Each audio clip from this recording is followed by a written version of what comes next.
Assalamualaikum warahmatullahi wabarakatuh. Kali ini kami akan menjelaskan mengenai sejarah peradaban dan pemikiran ekonomi pada masa pemerintahan Khalifah Abu Bakar As-Siddiq. Abu Bakar As-Siddiq merupakan seorang khalifah yang juga sahabat Nabi Muhammad. Ia digelari nama As-Siddiq karena sikapnya yang dengan segera membenarkan peristiwa Isra dan Mi'raj Rasulullah. Abu Bakar As-Siddiq memiliki nama asli Abdullah bin Utsman bin Amir. Jika diperhatikan garis keturunan Abu Bakar As-Siddiq, maka bertemulah dengan garis keturunan Rasulullah pada Murrah bin Ka'ab dan seterusnya. Abu Bakar As-Siddiq lahir di Mekah pada tahun 573 Masehi atau lebih kurang 2 tahun 6 bulan setelah tahun gajah. Abu Bakar As-Siddiq lebih muda dari Rasulullah karena beliau lahir pada tahun gajah atau tepatnya pada tahun 571 Masehi. Ibu Abu Bakar As-Siddiq bernama Salma binti Sohr bin Amir bin Ka'ab bin Sa'ad bin Taim bin Murrah. Ia digelari dengan nama Ummu al-Khair. Sedangkan ayah Abu Bakar bernama Utsman bin Amir yang masuk Islam pada peristiwa Fathu Mekah atau penaklukan kota Mekah. Abu Bakar As-Siddiq wafat pada Jumadil Akhir tahun 13 Hijriah, tepatnya pada usia 63 tahun. Sebelum ia meninggal, Abu Bakar As-Siddiq menderita sakit yang cukup lama. Sekitar 15 hari ia sempat berbaring saja di tempat tidur dan tidak bisa melakukan salat berjamaah bersama sahabat lainnya. Jenazahnya kemudian dimandikan oleh istrinya yaitu Asma binti Amish sesuai dengan wasiatnya sebelum ia meninggal. Keluarga Abu Bakar. Abu Bakar As-Siddiq menikah dengan 2 orang istri ketika ia masih di Mekah. Mereka adalah Khatilah binti Al-Azi dan Ummu Ruman binti Amir bin Uwaimar. Dari istrinya yang pertama, ia dianugerahi anak bernama Abdullah dan Asma, dan dari istrinya yang kedua, ia dianugerahi anak dengan nama Abdurrahman dan Aisyah. Setelah masuk Islam dan hijrah ke Madinah, Abu Bakar As-Siddiq menikah kembali dengan 2 orang istri, yaitu Habibah binti Kharijah dan Asma binti Umaysh. Dari Habibah, ia dianugerahi anak bernama Ummu Kulsum yang lahir setelah ia meninggal. Ummu Kulsum juga menikah dengan Thalhah bin Ubaidillah yang juga merupakan salah seorang sahabat Rasulullah. Sedangkan dari Asma, ia dianugerahi anak bernama Muhammad.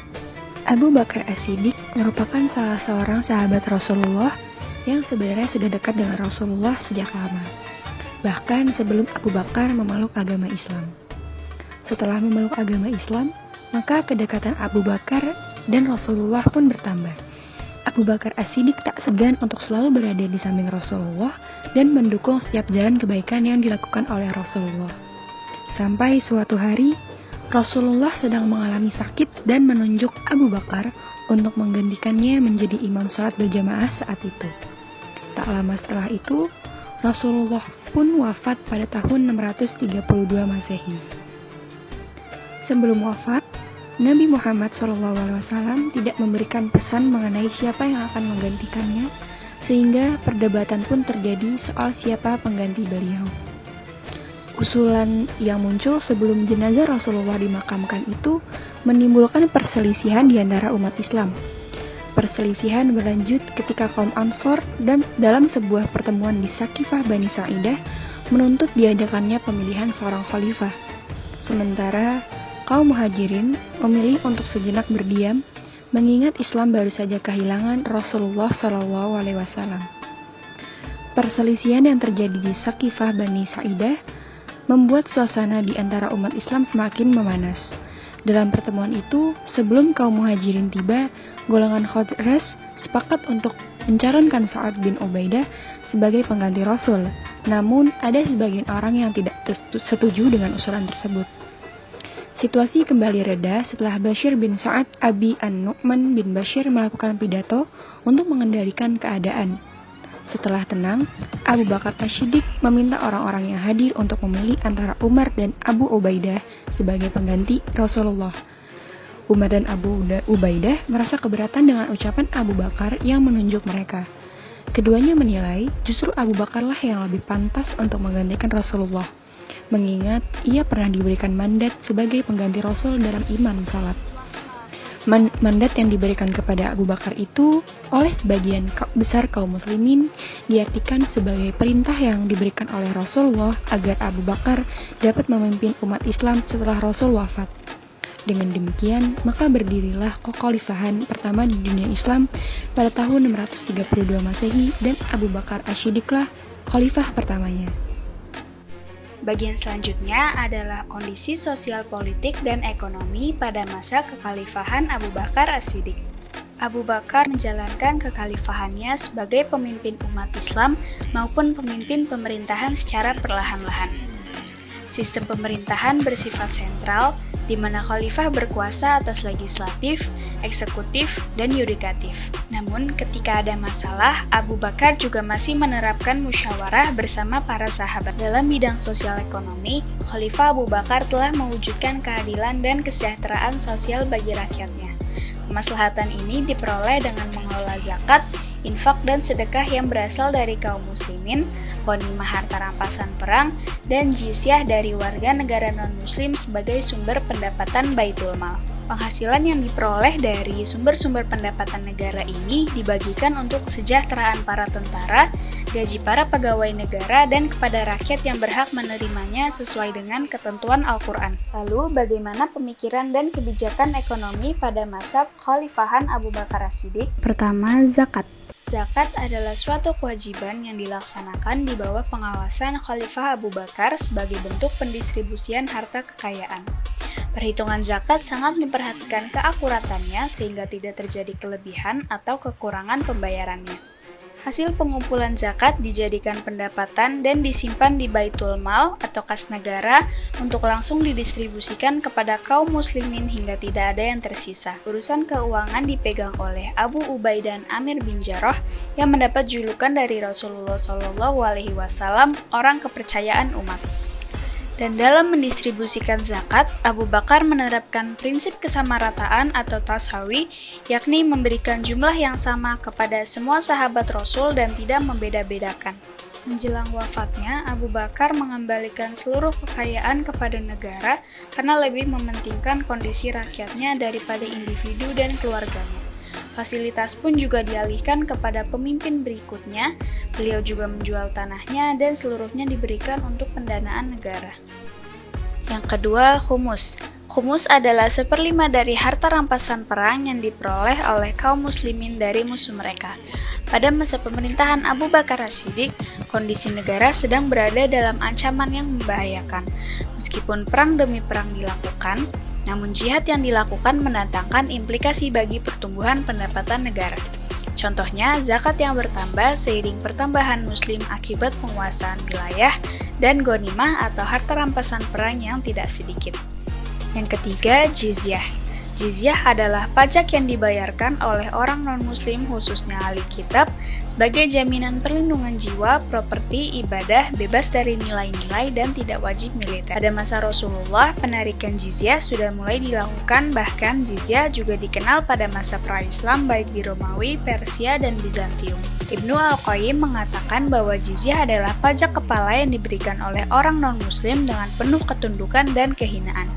Tujuan utamanya adalah kebersamaan dalam menanggung beban negara yang bertugas memberikan perlindungan, keamanan, dan tempat tinggal bagi mereka dan juga sebagai dorongan kepada kaum kafir untuk masuk Islam. Yang keempat ada kharaj. Kharaj adalah sejenis pajak yang dikenakan pada tanah yang terutama ditaklukkan oleh kekuatan senjata, terlepas dari apakah si pemilik tanah itu seorang yang di bawah umur atau orang dewasa, budak atau merdeka, muslim ataupun tidak beriman. Kharaj menurut Al-Arif sama dengan pajak bumi dan bangunan atau PBB di Indonesia. Hanya saja yang membedakan antara keduanya adalah bahwa kharaj ditentukan berdasarkan tingkat produktivitas lahan, sementara PBB ditentukan berdasarkan zoning. Maka jika jizyah adalah pajak atas kepala, maka kharaj adalah pajak atas tanah. Terdapat juga beberapa pemikiran dan kebijakan non-ekonomi pada masa kekhalifahan Abu Bakar. Di antaranya yaitu 1. Melanjutkan ekspedisi pasukan Usamah. Sebelum Rasulullah wafat, Beliau telah memerintahkan pasukan perang yang dipimpin oleh seorang anak muda yang bernama Usamah untuk berjalan menuju tanah Al-Balqa di Syam. Namun, di tengah-tengah perjalanan terdengar berita wafatnya Rasulullah, sehingga pasukan tersebut kembali ke kota Madinah. Begitu Abu Bakar menjadi khalifah, maka ekspedisi ini dilanjutkan kembali.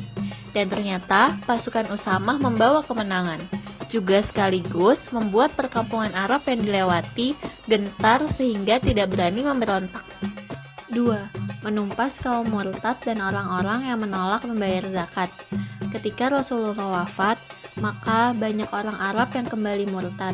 Seiring dengan itu, banyak pula utusan-utusan orang Arab berdatangan ke Madinah dan hanya mengakui kewajiban sholat, namun mengingkari kewajiban bayar zakat. Abu Bakar bersikap tegas kepada mereka dan mereka pun dapat ditumpaskan. 3. Menumpas orang-orang yang mengaku menjadi nabi. Di samping banyak umat yang murtad dan menolak bayar zakat, ada pula beberapa orang yang mengakui menjadi nabi.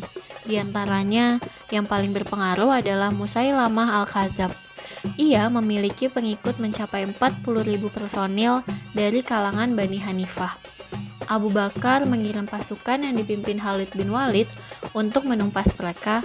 Dalam perang Yamamah yang hebat, Khalid bin Walid memperoleh kemenangan yang besar dan terbunuhlah Musailamah Al-Kadzab. 4. Mengirim pasukan ekspansi ke wilayah Irak dan Syria. Setelah berhasil mengatasi persoalan dalam negeri, mulailah Abu Bakar berkonsentrasi untuk melakukan ekspansi ke luar negeri. Kesungguhannya untuk menaklukkan negeri Irak pada periode ini merupakan langkah awal menaklukkan wilayah-wilayah timur pada masa Khulafaur Rasyidin berikutnya. Dan pada periode ini, pasukan dipimpin oleh Panglima Perang Khalid bin Walid. 5. Membukukan Al-Quran dalam satuan mushaf. Jasa Abu Bakar yang abadi adalah berhasil membukukan Al-Quran dalam satuan mushaf atas usulan Umar. Hal ini disebabkan karena banyak penghafal Al-Quran yang gugur dalam perang Rid'ah di Yamamah. Oleh karena itu, Abu Bakar menugaskan Zaid bin Sabit untuk membukukan Al-Quran dibantu oleh Ali bin Abi Thalib. Naskah tersebut terkenal dengan naskah Hafsah. Relevansi dengan konsep atau praktik ekonomi kontemporer. Pada masa Abu Bakar, banyak kebijakan ekonomi yang ternyata memiliki relevansi dengan konsep atau praktik ekonomi saat ini. Di antaranya, 1. Penerapan kembali kebijakan zakat. Zakat pada masa Abu Bakar dapat dikatakan sama dengan pajak yang dibebankan kepada penduduk di berbagai negara saat ini. 2. Pengangkatan amil zakat. Perekonomian dan kebijakan ekonomi pada masa Abu Bakar dapat disamakan dengan tugas lembaga perpajakan pada saat ini. Namun, amil zakat dipisahkan sebagai lembaga yang hanya menangani badan zakat dan terpisah dari lembaga keuangan karena pengelolaan keuangan saat ini sudah lebih kompleks. 3. Pengembangan Baitul Mal dan pengangkatan penanggung jawab Baitul Mal. Baitul Mal adalah tempat uang hasil pendapatan negara dikumpulkan. Pada hakikatnya, uang yang dikeluarkan untuk keperluan negara berasal dari uang yang dikumpulkan di Baitul Mal.